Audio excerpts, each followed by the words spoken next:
हाँ तो बच्चों, आज मैं 9-10 से हटकर कुछ हायर क्लासेस की तरफ मूव हुआ हूँ। 11th क्लास का एक टॉपिक है पॉलिटी साइंस का, कॉन्स्टिट्यूशन वाई एंड हाउ। बहुत ही इंपॉर्टेंट टॉपिक है ये। और इस टॉपिक को पढ़ने के बाद मेरे ख्याल से 11th क्लास के बच्चे समझ जाते हैं कि कॉन्स्टिट्यूशन बेसिकली है क्या, how it is related to us, how it is related to common citizen. देखो बच्चों, जब आप लोग कॉन्स्टिट्यूशन बात करते हैं, स्पेशली 8, 9, 10 के बच्चे बात करते हैं, तो उनको एक चीज़ सिखाई जाती है, कॉन्स्टिट्यूशन क्या है। और वो हम बताते हैं टीचर्स लोग उनको, constitution is a set of rules and regulations that is important for run a country. एक कंट्री को चलाने के लिए, एक सिस्टम को मैनेज करने के लिए some set of rules and regulations हमें जरूरत पड़ते हैं। Each and every country have certain rules and regulations. After independence, India के आज़ाद होने के बाद भी हमने ये डिसाइड किया कि यार कंट्री चलेगा कैसे। भाई पहले तो ब्रिटिशर्स थे, उनके सेट रूल्स रेगुलेशन थे, but now we are independent. और अभी आप सब जानते हैं कि आज 10 तारीख हो गई, तो 3-4 दिन बाद हर साल हम लोग 15 अगस्त को इंडिपेंडेंट डे सेलिब्रेट करते हैं। तो इंडिपेंडेंट हम हो गए। उसके बाद ये क्वेश्चन आया कि यार कॉन्स्टिट्यूशन कंट्री को चलाएं कैसे। पहले तो ब्रिटिश रूल्स एंड रेगुलेशंस थे, तो हमारे देश में एक कॉन्स्टिट्यूशन कमेटी बनी है, कॉन्स्टिट्यूएंट कमेटी कहते हैं इसको। उसमें मेंबर इलेक्टेड थे, इनडायरेक्टली थे, और उनके कोशिश के साथ ही, मैं अभी इस टॉपिक पर ज़्यादा नहीं जाऊँगा, कोशिश के साथ ही 2 वर्ष 11 मास और 11 जो डेज़ लगे, मतलब 2 ईयर 11 मंथ और 18 डेज़ लगे कॉन्स्टिट्यूशन बनने पे। मेरा टॉपिक आज ये नहीं है कि कॉन्स्टिट्यूशन बना कैसे, मेरा टॉपिक आज ये है कि कॉन्स्टिट्यूशन में जो फीचर्स हैं, जैसे हम बात करते हैं फंडामेंटल राइट। जब राइट की बात आती है बच्चों, तो आप सब लोग इंक्लूडिंग मी और मेरे जैसे बहुत सारे लोग, चाहे वो बुज़ुर्ग हों, चाहे वो एडल्ट हों, चाहे वो यंगस्टर्स हों, चाहे बच्चे हों, जो भी कॉन्स्टिट्यूशन को थोड़ा बहुत जानते हैं, राइट आते वो एक्साइट हो जाते हैं कि ओहो ये तो मेरा अधिकार है, मैं इसे लेके छोड़ूंगा।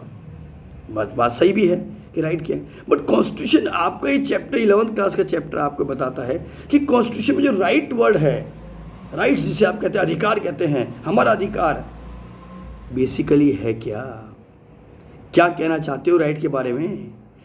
ड्यूटीज़, जब ड्यूटीज़ की बात आती है तो मोस्ट ऑफ द सिटीजन्स ये कहते हैं ड्यूटीज़ अच्छा हमारे लिए है क्या, ये हमें फॉलो करनी है क्या।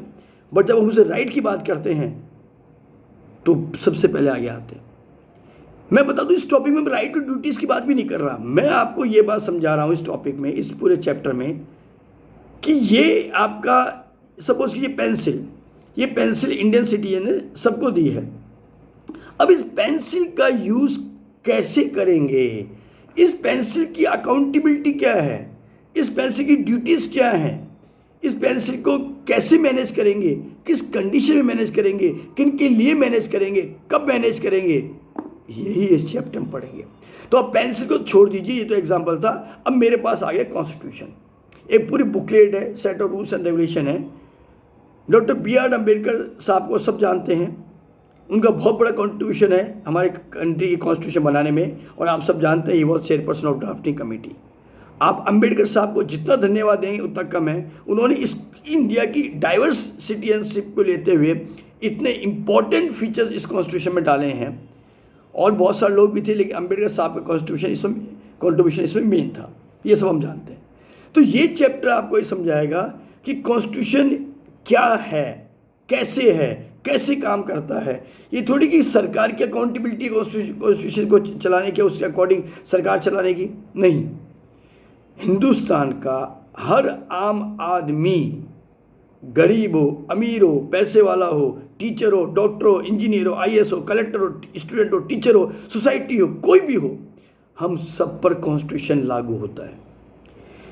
कितना लागू होता है इस बात की भी कोई लिमिट डेफिनेशन नहीं है, क्योंकि जब मैंने आपको कह दिया और मैंने कहा कि हम सब, वी ऑल आर सिटीजन, आप IAS हैं, आप कलेक्टर हैं, आप प्रोफेसर हैं, आप प्रधानमंत्री हैं, आप राष्ट्रपति हैं, बट सबसे पहले आप एक इंडियन सिटीजन हैं या नहीं हैं। तो इंडियन सिटीजन वर्ड जहाँ पर आ गया और कॉन्स्टिट्यूशन जहाँ पर आ गया, इट मीन्स ये कॉन्स्टिट्यूशन ही कहता है all this principle for everyone, सबके लिए। किसी के हाथ में पावर ज़्यादा आने का मतलब ये है कि कॉन्स्टिट्यूशन का वो मिसयूज करेगा, बिल्कुल भी नहीं, सोचना ही मत। कॉन्स्टिट्यूशन सबका रेस्पेक्ट करता है, कॉन्स्टिट्यूशन सबको गाइड करता है, सबको इंस्ट्रक्ट करता है कि कैसे आपको सच कंट्री में चलना है।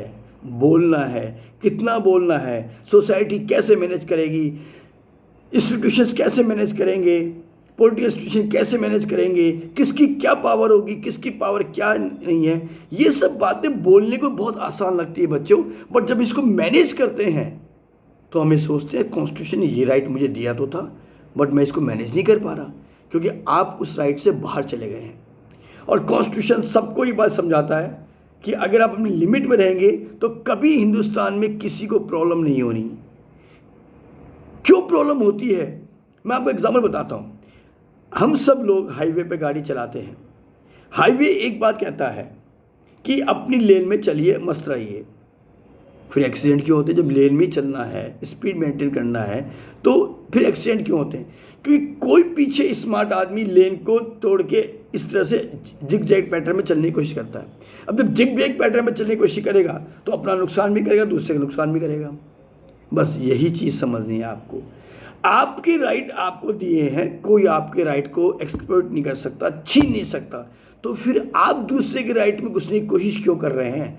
तब सिस्टम बिगड़ता है। तो सिस्टम नहीं बिगड़े, इस चीज़ के लिए कॉन्स्टिट्यूशन है। मैं कॉन्स्टिट्यूशन की आज यहाँ पर ये डेफिनेशन आपको नहीं दे रहा कि constitution is a set of rules and regulations, वो तो सब जानते हैं आप लोग, but how we should manage this rules and regulation, कैसे मैनेज करें, क्यों मैनेज करें, किस लिए मैनेज करें, क्या यूज़ है इसका, और नहीं करें तो क्या होगा? नहीं करें तो क्या होगा? इसका एक ही जवाब है, पनिशमेंट। अगर आप लॉज को ब्रेक करोगे, कॉन्स्टिट्यूशन के फीचर्स को ब्रेक करोगे, आप सिस्टम को ब्रेक कर रहे हैं। आपको किसने अधिकार दिया सिस्टम को ब्रेक करने का?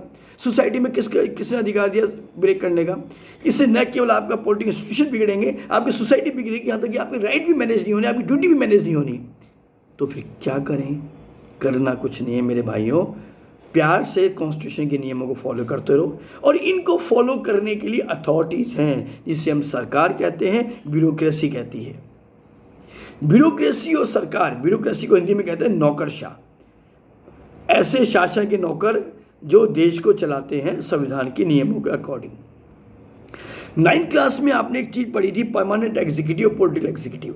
तो यहाँ पर इस भाई कॉन्स्टिट्यूशन अपना आप थोड़ी चल जाएगा कि ये साहब ये नियम है और इसको लेके चलते रहो आप आराम से। नहीं भाई, उसको चलाने के लिए, मैनेज करने के लिए कोई ना कोई अथॉरिटी तो है। उस अथॉरिटी को हम कहते हैं गवर्नमेंट। और गवर्नमेंट हमारे यहाँ इलेक्टेड होती है, पीएम साहब होते हैं, प्रेसिडेंट साहब होते हैं हमारे यहाँ पर। उनके साथ साथ हमारे यहाँ पर एक ब्यूरोक्रेसी भी होती है, जिसे हम कहते हैं परमानेंट एग्जीक्यूटिव। तो प्यारे बच्चों, अब ज़्यादा मैं इस टॉपिक पर ना जाते हुए आपके टॉपिक पर आता हूँ, क्योंकि एनसीईआरटी के अकॉर्डिंग मुझे चलना है। वैसे तो इस टॉपिक पर हम जितनी बात करें उतना कम है, क्योंकि ज्ञान देना सबको आसान है, लेकिन ज्ञान को फॉलो करना बहुत मुश्किल है। मैं भी ज्ञान दे रहा हूँ, हो सकता है मैं खुद फॉलो नहीं करता होगा, लेकिन कहीं ना कहीं मैं बहुत कुछ सिस्टम फॉलो करता हूँ, इसलिए मैं किसी परेशानी में नहीं हूँ। परेशानी में कौन लोग होते हैं जो सिस्टम को फॉलो नहीं करते, सिस्टम को अपना समझते हैं। अरे भाई, कंट्री हमारा है, जितना कंट्री आपका है उतना कंट्री मेरा है, उतना कंट्री सबका है। ये भारत हम सबसे मिलकर बना है, हम भारत के निवासी हैं, और एक कंट्री, ये कॉन्स्टिट्यूशन, ये हम सबका है। तो फिर क्यों हम ऐसा कहें कि कुछ लोग तो इसको फॉलो करो, कुछ लोग फॉलो मत करो? दे टेक द प्रिविलेज, वो प्रिविलेज लेते हैं। नहीं, गलत, बिल्कुल गलत। क्यों प्रिविलेज देंगे आप लोग? आप बड़े लोग हैं। अब बड़े लोगों की डेफिनेशन मैं यहाँ पे नहीं बताऊंगा। कई लोग अपने आप को बिना मतलब बड़ा मानते हैं, जबकि बड़े होते नहीं है। अरे भाई, कॉन्स्टिट्यूशन ने कह रखा है कि देश को चलाने के लिए एक सरकार होगी, और सरकार का मुखिया प्रधानमंत्री होगा और राष्ट्र का मुखिया राष्ट्रपति होगा। जब ये दोनों हायर पर्सनैलिटी नियमों को फॉलो करते हैं, तो हम आम इंसान क्यों नहीं कर सकते भाई? आज शपथ लो, और आम इंसान अगर कॉन्स्टिट्यूशन को फॉलो करता है, कोई प्रॉब्लम नहीं है। चलिए टॉपिक पर चलते हैं। क्या कहते हैं टॉपिक बुक के? Why do we need the constitution? अब कॉन्स्टिट्यूशन की जरूरत क्यों आई? एक सिंपल सी बात है, एक बच्चों वाली बात करता हूँ, लेकिन एक अच्छी बात है। घर पे बच्चों के रेफरेंस बात करूँगा मैं, बड़ों के लिए नहीं है। बच्चों को मम्मी का डर लगता है, मम्मी पापा का डर लगता है। मम्मी पापा घर पे नहीं है, अब थोड़े वो रिलैक्स हो जाते हैं। यही हम लोग करते हैं। सिटीजन ये सोचता है कि यार आजकल तो कोई नियम आ ही नहीं रहा, कोई जुर्माना लग ही नहीं रहा, निकल लो बिना हेलमेट, निकल लो भाई सब बिना हेलमेट, कोई दिक्कत नहीं है। आपको किसी ने रोका नहीं है, नियम तोड़ने के लिए आपको रोकते हैं, लेकिन आप रुकते नहीं हैं। लेकिन नियम तोड़ने पर अगले चौराहे पे क्या मिलता है आपको, मैं ज़्यादा नहीं बोलूँगा, आप सब जानते हैं। चालान कटवा के आते हैं आप। भाई क्यों नियम तोड़ा? हेलमेट लगाता, सीट बेल्ट लगाता, गाड़ी स्पीड चलाता, देख फिर कौन रोकता है तेरे को? कोई रोकता नहीं। तो कॉन्स्टिट्यूशन अगर आप नियम तोड़ोगे तो भाई सब पनिशमेंट तो देना पड़ेगा, पक्की बात है। अगर आपके पनिशमेंट देने की इच्छा होती है तो रोज लो तोड़िए, कौन मना करता है आपको? तो चीज़ यहाँ पर ये आती है, why do we need the constitution? Constitution क्यों है, क्यों जरूरत है इसकी? इसलिए जरूरत है क्योंकि कंट्री हम सबका है। अगर मैं सिस्टम चाहता हूँ तो सामने वाला भी सिस्टम चाहता है, और सिस्टम को मैनेज करने के लिए हमें कुछ रूल्स एंड रेगुलेशंस की जरूरत पड़ती है, जिसके ऊपर हम नहीं हैं। जो इनके ऊपर सोचता है वो गड़बड़ करता है और दूसरों को परेशानी में डालता है। खुद भी परेशान होगा, देर सबेर परेशान होगा, लेकिन ज़रूर होगा। कभी नहीं कभी तो आम आदमी को न्याय मिलता ही है, और न्याय मिलेगा, क्योंकि गलती करने वाला आदमी कितने दिन छुपा रहेगा? भैया इंडिया में स्ट्रॉन्ग जुडिशरी है, इसलिए सोचना मत कि हम नियमों को तोड़कर और हम आराम से जी लेंगे। कभी न कभी देखो, इन्वेस्टिगेशन में टाइम लगता है, इतना बड़ा मुल्क है, लेकिन आप ये सोचो अरे मेरा तो कुछ नहीं होगा, ऐसा मत सोचना कभी भी। चलो, why do we need the constitution? Constitution need क्यों है? क्योंकि हमें कंट्री को चलाना, एक सिंपल डेफिनेशन में कह सकते हैं, to maintain the system in the country. System maintain करना ये बहुत बड़ी बात है, क्योंकि अगर सिस्टम मेंटेन है तो सब कुछ मेंटेन है। आप लोग स्कूल जाते हैं, क्यों भाई? तुम लोग स्कूल सारे के सारे बच्चे जो है, पूरे इंडिया के बच्चे, एक टाइम है, मान लीजिए हम कहते हैं 8 बजे स्कूल चालू होता है, तो सब बच्चे 8 बजे स्कूल क्यों पहुंचते हैं? पहुंचो अपने हिसाब से, 9 बजे पहुंचो, 10 बजे पहुंचो, तुम्हें कौन मना कर रहा है? आप जानते हैं 8 बजे 8:30 भी पहुंचेंगे, मेन गेट बंद हो जाएगा, पनिशमेंट तैयार है, पापा जी को डायरी में नोट मिलेगा, पिताजी को बुलाएंगे, मम्मी को बुलाएंगे, और उस चक्कर में पूरा सिस्टम बिगड़ेगा। क्या एक स्कूल में स्कूल अथॉरिटी को यही काम रह गया कि कौन लेट आ रहा है, कौन जल्दी आ रहा है, उसके डायरी में नोट डालना है? यही काम रह गया? टीचर्स का भी काम यही रह गया, चौकीदार काम भी यही रह गया, तो पढ़ाएंगे कब? सिस्टम बिगाड़ दिया ना आपने। तो यही चीज़ दिमाग में रख लो इस वाले हिस्से में कि कॉन्स्टिट्यूशन हमें मैनेज करता है, हमें बताता है कि नियम क्या है। और बच्चों, प्यारी सी बात यह है, कोई जरूरत ही नहीं डिसिप्लिन। मैं आपको डिसिप्लिन का पार्ट पढ़ा ही नहीं रहा, मत करो डिसिप्लिन। आप तो ये सोचते हो कि मेरे नियम क्या है, बस मुझे उसको लेके चलना है। और अगर ये बात हर इंसान समझ ले, चुटकी में काम हो जाएगा, आराम सिस्टम बन जाएगा। चलिए, तो पहली चीज़, constitution allows coordinate and assurance. Coordinate करता है कॉन्स्टिट्यूशन। भाई किसको कोऑर्डिनेट करेगा? सिस्टम को। सिस्टम में कौन है? आप हैं, मैं हूँ, अथॉरिटीज़ हैं, आम इंसान है, गरीब आदमी है, अनपढ़ है, पढ़ा लिखा है, बिजनेसमैन है, चौकीदार है, जमींदार है, किसान है, विमेन है, बच्चे हैं, बूढ़े हैं, कुल मिला के भारत है। सबको कोऑर्डिनेट करता है। कॉन्स्टिट्यूशन का कोई फीचर्स ऐसा नहीं जो कहे दिस इज फॉर यू। आप बता दो, ढूंढ के बता दो। एक काम करो, पूरी बुक में, एक बुक है जो मैंने बचपन में पढ़ी थी, कॉलेज टाइम पढ़ी थी, डॉक्टर डी वासु का बुक है इंडियन कॉन्स्टिट्यूशन। जो भी बच्चे IAS RS बनने की सोचते हैं, बनते भी हैं उस बुक के साथ, हमने पढ़ी थी। कुछ कम पढ़ा होगा शायद हमने, कुछ नॉलेज कम होगी, लेकिन मैं आज भी उस बुक को लाइक करता हूँ। उस बुक में से मुझे एक सेंटेंस बता दो जो लिखा है this is for such person. बता दो, है ही नहीं, ढूंढ के कहाँ से लाओगे? तो कॉन्स्टिट्यूशन कहते हैं constitution allows coordinate and coordinate करता है और आपको एश्योरेंस देता है इस चीज़ के लिए कि अगर आप सिस्टम को फॉलो कर रहे हैं, कॉन्स्टिट्यूशन को फॉलो कर रहे हैं, सिस्टम से मेरा मतलब कॉन्स्टिट्यूशन से है, तो कभी भी आप परेशानी में नहीं होंगे। और वो सिस्टम कैसे बनेगा? When we are coordinate to each one. School भी एक सिस्टम है जिसमें principal, teacher, vice principal, students, parents, ये सब एक ही डोरी में बंधे हुए हैं। आपस में कोऑर्डिनेट करेंगे, सिस्टम चलेगा। प्रशासन को ले लीजिए, कलेक्टर साहब अलग अलग ऑर्डर देते हैं, उनके ऑर्डर देने से काम थोड़ी हो जाएगा। अरे भाई, उस ऑर्डर को मानने वाले उनके साथ कोऑर्डिनेट करें। और अगर उनके साथ ऑफिशियल हैं तो हम भी तो आम आदमी जुड़े हुए हैं। कल मान लो कलेक्टर साहब ने कोई ऑर्डर दिया, उस ऑर्डर का रिलेशन आम आदमी से है, आम आदमी उसको फॉलो नहीं करेगा तो कैसे काम चलेगा? कलेक्टर साहब रोज नए नए ऑर्डर दिए जा रहे हैं। अरे भाई, वो ऑर्डर किसके लिए? हमारे लिए है ना। फॉलो करो ना उनको, कोऑर्डिनेट करो उनको सिस्टम बनाने के लिए। भाई एक चीज़ बताइए, आप सब ये बात जानते हैं, पुलिस इन्वेस्टिगेशन करती क्राइम का। समटाइम पुलिस ऑफिशियल जो है वो चाहते हैं कि भाई पब्लिक सपोर्ट करे उनसे, पब्लिक सपोर्ट करी नहीं थी, फिर आप चाहते 2 दिन में पुलिस केस सॉल्व कर दे। अरे कैसे हो जाएगा भाई? वारदात जहाँ पर हुई, उस वारदात की कोई चश्मदीद गवाह होते हैं, एविडेंस आर देयर, तो finally constitution coordinate, it's required to coordinate by every citizen. Traffic नियम है, सुबह सुबह की बात, क्योंकि अच्छा मैं आपको एक चीज़ बताऊँ बच्चों, इन कॉन्स्टिट्यूशन जैसे चैप्टर पढ़ने के लिए आप अपने दिमाग को तैयार कीजिए कि यार मैं भी सिस्टम का हिस्सा हूँ। ये गलत नहीं है, सही बात है।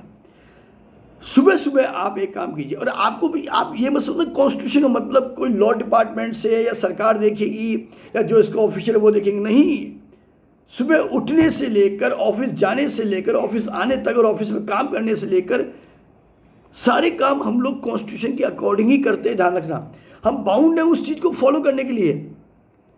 तो यहाँ पर बात आती कोऑर्डिनेट की, तो कौन किसे कोऑर्डिनेट करेगा? कॉन्स्टिट्यूशन थोड़ी चल के आएगा, उसको फॉलो करवाने वाले वो चाहते हैं कि हम कोऑर्डिनेट करें। किस बारे में? राइट्स के बारे में, लिबर्टी के बारे में, इक्वलिटी के बारे में, फ्रीडम के बारे में, जस्टिस के बारे में, एश्योरेंस के बारे में। और कॉन्स्टिट्यूशन आप सबको एश्योरेंस देता है, ये विश्वास देता है कि आप कोऑर्डिनेट कीजिए, सिस्टम चलेगा। कौन सिस्टम? गवर्नमेंट का सिस्टम, ब्यूरोक्रेसी का सिस्टम, सोसाइटी का सिस्टम, सोशल वेलफेयर का सिस्टम, बहुत सारे सिस्टम है भैया। और एक इन सब सिस्टम को मैनेज करने के लिए एक कॉन्स्टिट्यूशन है हमारे पास। अब जरा इसकी ताकत का अंदाजा लगा लो, ये कितनी चीज़ें मैनेज करता है। तो पहला पॉइंट जो बुक में है पेज नंबर 2 पर, वो कहते हैं constitution allows coordinate and assurance. आपको एश्योरेंस देता है, ये विश्वास दिलाता है आपको कि नियमों को फॉलो कीजिए, आपस में कोऑर्डिनेट कीजिए। अब अच्छा, कॉन्स्टिट्यूशन ये नहीं कहता भाई आप अपना खाना ला के मुझे दो, या अपनी आइसक्रीम खा लिया आइसक्रीम ला के मुझे दो, या आपके पास आइसक्रीम है या आइसक्रीम सबको बांटो। नहीं भाई, कॉन्स्टिट्यूशन तो वो बात करेगा, ये नियम है, इन नियमों को कोऑर्डिनेट कीजिए, क्योंकि नियम किसी एक आदमी के चलाने से नहीं चलते। और नियम का, किसी भी नियम का तब तक कोई मतलब नहीं निकलता जब तक कि उसको दूसरे लोग फॉलो नहीं करें। प्रधानमंत्री महोदय ने कोई नियम बनाए, ठीक है, अच्छी बात है, वो नियमों को अकेले थोड़ी फॉलो करेंगे, वो तो पब्लिक के लिए बनाए भैया, पब्लिक को फॉलो करना है।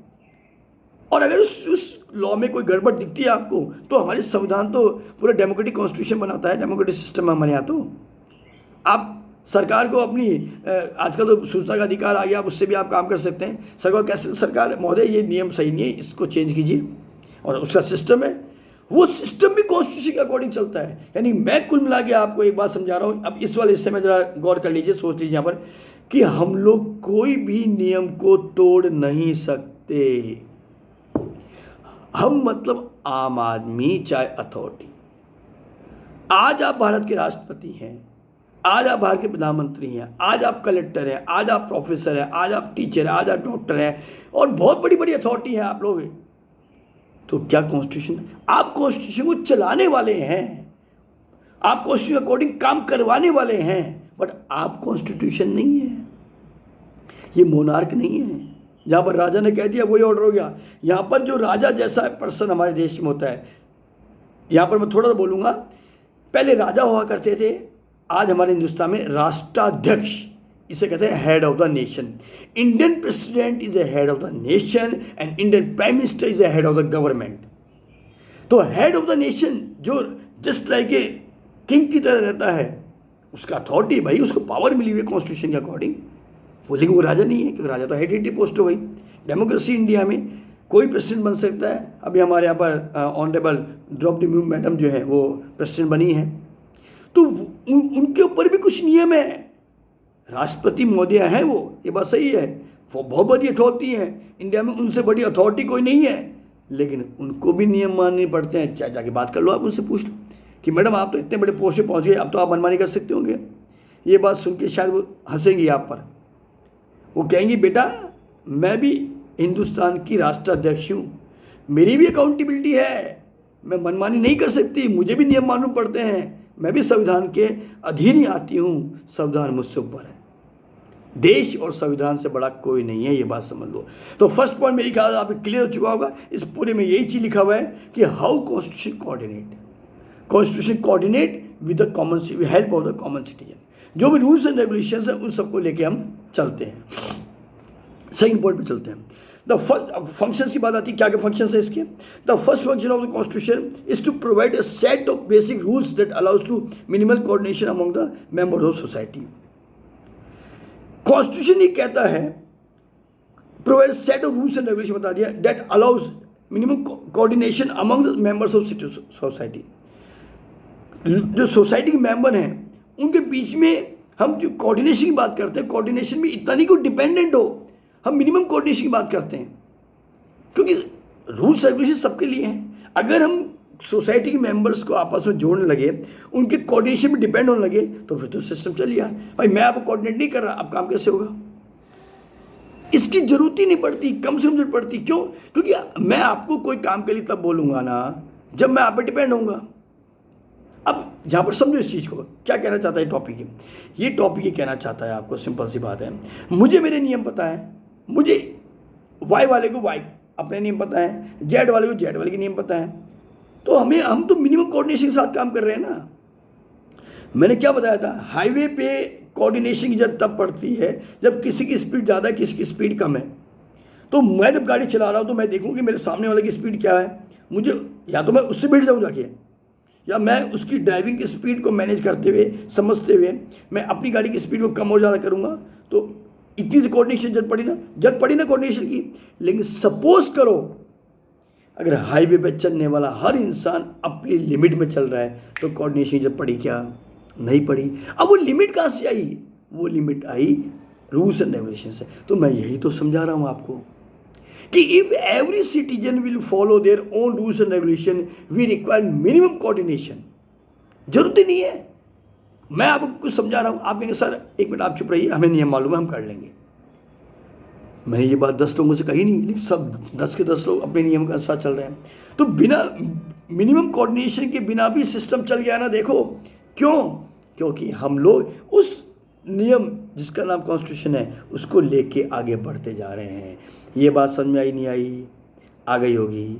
मैं एक बार वापस रिपीट कर दूं, मिनिमम कोऑर्डिनेशन का मतलब होता है कम से कम कोऑर्डिनेशन, और कम से कम कोऑर्डिनेशन तब होता है जब हर इंसान को नियमों का पता होता है। उनको नियमों का पता है तो कोई जरूरत नहीं होती। क्लास में मुझे एक चीज़ बताइए, क्लास में जब बच्चे बैठते हैं 50-55, अगर हर बच्चा ये समझ के बैठे क्लास में, ये बात बहुत इंपॉर्टेंट है, सबके लिए है, क्योंकि आज की तारीख का जो टीनेजर है वो क्लासेस को इतना डिस्टर्ब करता है जिसकी कोई हद नहीं है। मैं कहता हूँ कि 1 to 10 एक रूम बैठे, 11 to 20 एक रूम बैठे, और आगे भी इसी तरह से सीक्वेंस में बैठे हैं। हर बच्चा ये सोच के आता है घर से कि मैं केवल पढ़ने जा रहा हूँ, it is not compulsory I should talk to my neighbour. क्यों बात करूँ मैं पढ़ते समय उससे? क्यों मैं उसको कहूँ तू मुझे कोऑर्डिनेट कर? क्योंकि अगर 1 नंबर वाला अपने नियम जानता है तो 11 नंबर वाला भी अपने नियम जानता है। तो बिना नियमों के बिना कोऑर्डिनेशन के क्लास चल गई ना। बच्चों आप स्टूडेंट, इसलिए मैं क्लास का एग्जांपल ले रहा हूँ। सोसाइटी में ये है, कई बार हमारी नेबर से अनबन होती है। अरे क्यों अनबन होगी? जब या तो वो कोऑर्डिनेट नहीं कर रहा है या हम कोऑर्डिनेट नहीं कर रहे हैं। लेकिन नेबर की अगर कोई नियम है कि एज ए नेबर मुझे ऐसे रहना है या उसे ऐसे रहना है, तो हो गई ना बात पूरी, दिक्कत ही नहीं आई। तो कॉन्स्टिट्यूशन पहला पॉइंट क्या कहता है? The first function of constitution is to provide a set of basic rules. Basic rule, और बेसिक रूल मतलब अगर मैं एक सिंपल लैंग्वेज में कहूँ, बेसिक रूल कॉन्स्टिट्यूशन के क्या है? Follow the instructions by everyone mention in the constitution. बस अगर मैं संविधान के नियम मान रहा हूँ तो याद रखना मुझे कोई दूसरे नियम की जरूरत ही नहीं है। मुझे या मुझ जैसे लोगों को दूसरे नियम की जरूरत तब होती है जब हम नियमों को मानने को तैयार नहीं होते। आप फॉलो कर लीजिए, एक दिन क्लास में, सोसाइटी में, ऑफिस में, कहीं पर भी मैनेज कर लीजिए। बॉस आए, बॉस ने कहा कि ये सबका काम बांट दिया, शाम को 4 बजे ऑफिस आते सब मुझे रिपोर्ट करेंगे। तो मैं उस आदमी से क्यों कोऑर्डिनेट करूँ कि भाई क्या काम है? मुझे मेरा काम दिया हुआ है, मैं इस पोस्ट पे अपॉइंट हूँ, मुझे काम करना, मैंने अपना काम किया, खत्म। ये है कॉन्स्टिट्यूशन की क्वालिटी। भैया इतना शानदार कॉन्स्टिट्यूशन इंडिया का, कई कंट्रियों में 3-4 कॉन्स्टिट्यूशन बन गए। एग्जाम्पल बता दूं, एक कंट्री यूरोप में, वहां पर 5 कॉन्स्टिट्यूशन चल रहा है। इंडियन कॉन्स्टिट्यूशन पहला बना है, अमेंडमेंट होते हैं, क्योंकि देखो इंडिया एक डाइवर्स कंट्री, इस पे आप इश्यू मत बनाइए सर इतने अमेंडमेंट हो चुके हैं। कोई चीज़ परफेक्ट कैसे हो सकती है? अभी मेरे दिमाग में ये चल रहा है, आधे घंटे बाद मेरे दिमाग में ये चलेगा। मैं तो आम आदमी हूँ, तो मुझे कोई कैसे पहचानेगा?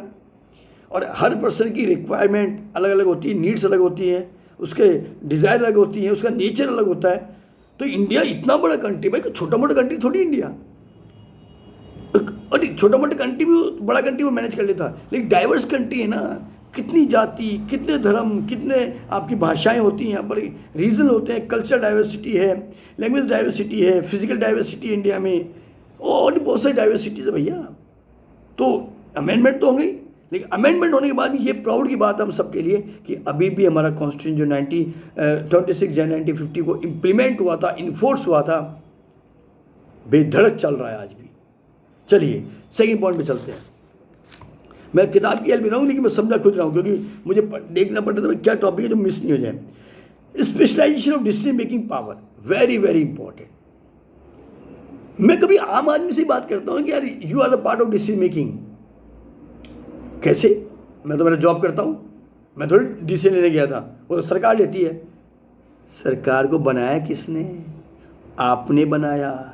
अगर आप कहते हैं कि मेरे एरिया का एक्स रिप्रेजेंटेटिव है एंड ही इज एमएलए और एमपी, ये तो आप सबको बच्चों को पता होगा कि एमएलए विधानसभा में बैठते हैं और एमपी पार्लियामेंट में बैठते हैं।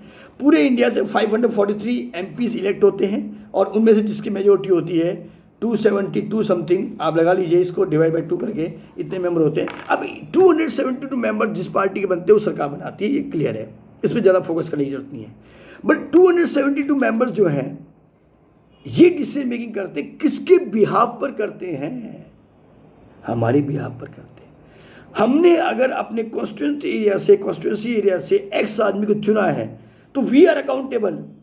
वो आदमी अच्छा है, गलत काम करेगा, सही काम करेगा, उसके लिए जितना वो अकाउंटेबल उतने हम अकाउंटेबल हैं। हमें किसने कहा था भाई उनको चुनने के लिए? और जब इलेक्शन आपने उनको इलेक्ट कर दिया तो फिर अब बातें क्यों कर रहे हो कि हमने उनको इलेक्ट कर दिया? सोच समझ के इलेक्ट किया ना। तो पहला डिसीजन मेकिंग तो आपका यही हो गया। और ये भी पावर कौन देता है आपको? कॉन्स्टिट्यूशन देता है। कोई दूसरा आदमी आके नहीं बोलता आपको सुनो सुनो सुनो उसको इलेक्ट करना है। Whenever we are going for casting the vote, no one advice is not accepted. और आप कहते हैं मैं एडल्ट हूँ, 18 साल की उम्र का हूँ, and what are decision I am taking that is my own decision, why should I consult to others? आप बड़े प्राउड से बोलते हो नहीं बात, तो अब आपने तो इलेक्ट किया उनको, फिर किस बात का अफसोस? तो यहाँ पर टॉपिक है स्पेशलाइजेशन और decision making power. Constitution clear बताता है डिसीजन कैसे लिए जाते हैं। Executive, legislature and judiciary, these are 3 important organs of the government. Whenever the government take any decision, government कभी भी इंडिपेंडेंट डिसीजन नहीं लेती है। और इंडिया जो डेमोक्रेटिक कंट्री है, we have parliamentary form of government, always government try that whatever decision government is taking, that decision should be taken with the consult of the opposition also. Opposition की बात मानने के लिए बाध्य नहीं है, but अगर अपोजिशन के कोई सुझाव अच्छे हैं तो उनको माना जा सकता है, सरकारें मानती भी हैं। अब आप एक अपोजिशन तो हमेशा अपोज ही करता है। अरे भैया अपोजिशन का तो काम ही यही है। मैं अगर आपका अपोजिशन, ये बताओ फुटबॉल टीम में हम खेल रहे हैं, आप मेरे दोस्त दूसरी टीम में है, मैं उसे कहूँगी देख भाई अपन दोनों को जिताना है। अगर अपन दोनों जिताते रहे तो भैया मैच का डिसीजन ही नहीं होगा। वहाँ पर तुम मेरे अपोजिशन हो, मैं तुम्हारा अपोजिशन हूँ, और तुम हमेशा एक कोशिश करोगे मुझे हराने की और मैं हमेशा कोशिश करूँगा तुम्हें हराने की। बात सही है नहीं है? बिल्कुल सही है। तो डेमोक्रेसी में जो डिसीजन मेकिंग वाला प्रोसेस है वो पावर किसको है? एग्जीक्यूटिव को और लेजिस्लेचर को। एग्जीक्यूटिव जो वर्ड है इसमें अपोजिशन भी आता है, क्योंकि अब सरकार की बात करते हैं, सरकार में अपोजिशन नहीं है, लेकिन पार्लियामेंट में तो अपोजिशन है। भाई सरकार किससे बनती है? लोकसभा की मेजोरिटी से। तो लोकसभा में हो जाए, हिंदुस्तान है, डेमोक्रेसी है, 543 सीट्स है, 543 सीट्स अगर कोई एक पार्टी की आ जाए या अलायंस की आ जाए तो आ जाए।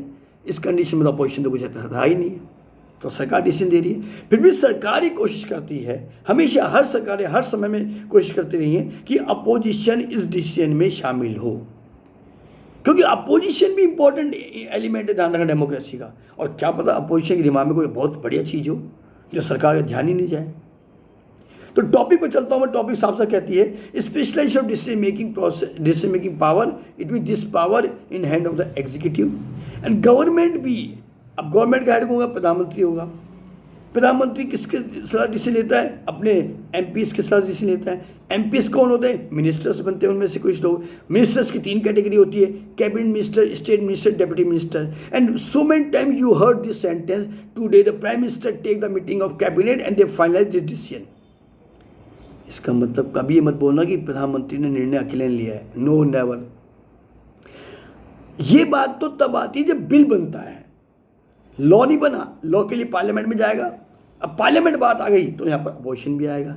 इसका मतलब डिसीजन मेकिंग पावर है जो जिन लोगों को आपने इलेक्ट किया है, चाहे वो अपोजिशन में चाहे पोजिशन में हो, वो सब मिलके ले रहे हैं ना, तो फिर अफसोस किस बात का।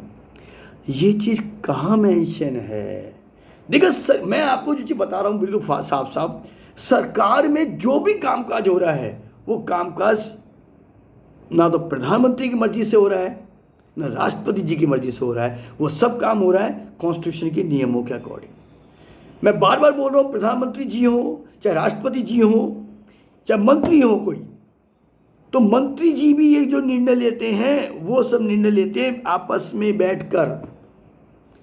प्रधानमंत्री बहुत पावरफुल पोस्ट है हिंदुस्तान में, बट प्रधानमंत्री नॉट टेक डिसीजन इंडिविजुअली। तभी मैंने सेंटेंस बोला, मैं बचपन में जब छोटा था तो न्यूज़ पढ़ता था अखबार में, आज प्रधानमंत्री ने मंत्रियों की मीटिंग ली। मैं मेरे पापा से पूछता था, भाई प्रधानमंत्री ने मंत्रियों की मीटिंग ली तो इसमें कौन सी बड़ी बात हो गई? बाद में उन्होंने मुझे समझाया कई बार, कुछ बात ये भी कही, बड़े होकर समझ जाओगे। तो मीटिंग, प्रधानमंत्री जब मीटिंग लेते हैं तो कोई ना कोई किसी न किसी मुद्दे पे बैठ के बात करते हैं। वो मुद्दा कानूनी भी हो सकता है, वो मुद्दा इमरजेंसी मुद्दा भी हो सकता है, कोई तत्कालीन मुद्दा भी हो सकता है। तो whatever the decision taken by the PM, that is not taken by his own, एक decision taken by the consult. तो यहां पर अब आप समझ गए होंगे कि जिनको हमने पावर दे रखी है, ये कॉन्स्टिट्यूशन समझा रहा है हमको एक एक बातें। इस चैप्टर का मेन भाव क्या है? हमें समझाना कि मैं क्यों हूँ, मैं मतलब कॉन्स्टिट्यूशन क्यों हूँ, किस लिए हूँ, कैसे काम करता हूँ। ये चैप्टर यही है। यानी अगर मैं बहुत सिंपल लैंग्वेज में आपको कह दूँ तो in this chapter we all are going to discuss how constitution is guiding us. Constitution set of rules and regulation सब जानते हैं भैया, लेकिन कॉन्स्टिट्यूशन को समझना सबको नहीं आता। कॉन्स्टिट्यूशन हमें समझा रहा है यहाँ पर, और समझाने के लिए अब कॉन्स्टिट्यूशन तो एक बुक के फॉर्म में अवेलेबल है, तो उसको समझाने के लिए अथॉरिटीज़ हैं हमारे यहाँ पर, विशेषज्ञ लोग हैं, उनका काम यही है, चाहे वो सरकार में हो या कोई लीगल फॉर्म में हो चाहे जुडिशियल फॉर्म में हो। आपको एक पता होगा, बता दूँ आपको, कि संविधान में कोई विशेष बात लिखी हुई है, उस बात का इंटरप्रिटेशन करने का राइट केवल सुप्रीम कोर्ट को है।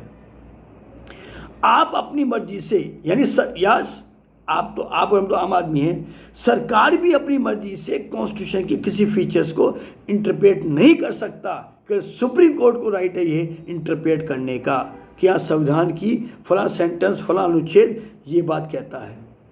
It means the prime minister no one authority, no right to give the any explanation about the any features of the constitution. किसी फीचर्स के बारे में कुछ भी कहने का अधिकार नहीं होता। जुडिशरी है, उसको अधिकार मिला हुआ है, जुडिशरी इस चीज़ को स्पष्ट करेगी। इस लाइन का मतलब ये है। तो आपका मेन डिसीजन मेकिंग प्रोसेस समझ में है कि जो भी डिसीजन मेकिंग हो रहे हैं, और डिसीजन मेकिंग सरकार लेती है, अपोजिशन साथ लेती है, इसमें आम आदमी का इन्वॉल्वमेंट होता है, डायरेक्टली नहीं होता भाई साहब, इनडायरेक्टली इन्वॉल्वमेंट होता है। ये बात समझ आई। सेकंड फंक्शन की बात करते हैं हम लोग। The second function of constitution is to specify who has the power to make the decision in a society, it decide how the government will government कैसे बनती है। अब आप कहेंगे सब, अब आप में से कोई लोग बोल सकते हैं, ओ तो हमने उनको इलेक्ट किया है तो हम भी तो डिसीजन मेकिंग में भाग लेंगे। ऐसा थोड़ी होगा, आप सरकार थोड़ी हैं। फिर तो आप एक काम कीजिए, इंडियन डेमोक्रेसी के सिस्टम को चेंज कर दीजिए। Indian democracy refers to representative democracy. It means whatever the representatives are elected by you, it means you are giving them legal authority to you are authorized to take a decision on behalf of us. बात समझ में आई? Repeat करता हूँ। Sometimes the आम आदमी कहता है मोहल्ले में बैठकर, चौराहे बैठकर, स्कूल में बैठकर, कॉलेज में बैठकर, ऑफिस में बैठकर, ओ भाई हम थोड़ी डिसीजन लेते हैं। डिसीजन तो मंत्री लोग लेते हैं, बड़े लोग हैं। बड़े लोग हैं है या नहीं है, इस बारे का बोलने का मुझे अधिकार नहीं है, मैं नहीं बोलूँगा, कोई टिप्पणी नहीं करूँगा। लेकिन इलेक्ट किसने किया उनको, मुझे तो इस बात का जवाब दे दो भाई साहब। आपने, हमने, आम आदमी ने इलेक्ट किया उनको। ठीक है, वो वोट मांगने हमारे पास आए थे, बट वोट देने का अधिकार तो आपका खुद का था। नहीं देते, कौन मना कर रहा था आपको? सॉरी, कौन कह रहा था आपको? मना कर देते। तो अब जो डिसीजन वो आपके बिहाफ पर ले रहे हैं, उस डिसीजन पे आप अगर एग्री नहीं है तो इसमें उनकी भी गलती नहीं है, ना आप भी गलती है, तो आपको तो जो डिसीजन लेना था उस समय लेते कि आप समझते भाई this person is not good, हम इसको इलेक्ट नहीं करेंगे, हम तो वाई वाले पार्टी को करेंगे, जेड वाले पार्टी को करेंगे, ये तो राइट आपके पास है। तभी तो हम कहते हैं कि इंडिया में the government is elected by the citizen. बस कुछ लोग इस चीज़ का मतलब समझते नहीं है, वो सिटीजन का इलेक्ट करते हैं। आम आदमी इंक्लूडिंग मी अपने आप को मैं समझाते हुए बोलता हूँ, सरकार हम बनाते हैं, सरकारें नहीं बनाती हैं। Indian democracy, the government is form by our self through the elections, and we have representative democracy. Through the representative democracy we elect some MPs or MLAs in the respective areas, MLAs in the states or MPs at central level. They form the government on behalf of the party majority, and whatever the decision is taken by themselves, that is decision is our own decision. ये बात दिमाग में घुसा लो, वो decision हमारे हैं, किसी और के नहीं है। इसलिए उन डिसीजन पर क्वेश्चन मार्क करना और आर्गुमेंट करना बंद कर दो। हिंदुस्तान में बहुत बार मैं देखता हूँ सरकार के खिलाफ नारेबाजी होती है, हमेशा से होती रही है। मैं आज पढ़ाते मुझे 20-25 साल हो गए, स्टूडेंट था तभी देख रहा था, अभी भी देख रहा हूँ। नारेबाजी भाई करते क्यों तुम लोग? हाँ, डेमोक्रेसी में राइट है, अपोजिशन का राइट है, हमारे प्रेशर ग्रुप भी है, चलो करो, आप कोई दिक्कत नहीं। लेकिन जो डिसीजन आपने लिए हैं, जो जिन लोगों को इलेक्ट किया है उनको तो आपने इलेक्ट किया ना, तो ये वाला पॉइंट ये तो कहता है the second function of the constitution is to specify who has the power to make a decision in the society. अब ये बता रहा है कि सोसाइटी में डिसीजन लेने का पावर किसको है? आम आदमी को, आम आदमी के रिप्रेजेंटेटिव्स को। तो बाहर से तो कोई आया नहीं भाई। इंडिपेंडेंस से पहले की बात मैं आपसे करता हूँ, वो बात अलग है, लेकिन इंडिपेंडेंस की बात करता हूँ तो उसमें तो आप ही डिसीजन ले रहे हैं ना भैया, तो भी क्यों नाराजगी? या तो सोच समझ डिसीजन ले लो। तो हिसाब से कहता है, it decide how the government will constitute, government वो कैसे लागू करेगी, कॉन्स्टिट्यूट करेगी। ये सब बातें भी कॉन्स्टिट्यूशन में मेंशन है। चलिए बच्चों, मैं अब थोड़ा सा, मुझे पानी की प्यास लग रही है, मैं 2 मिनट बाद वापस आता हूँ।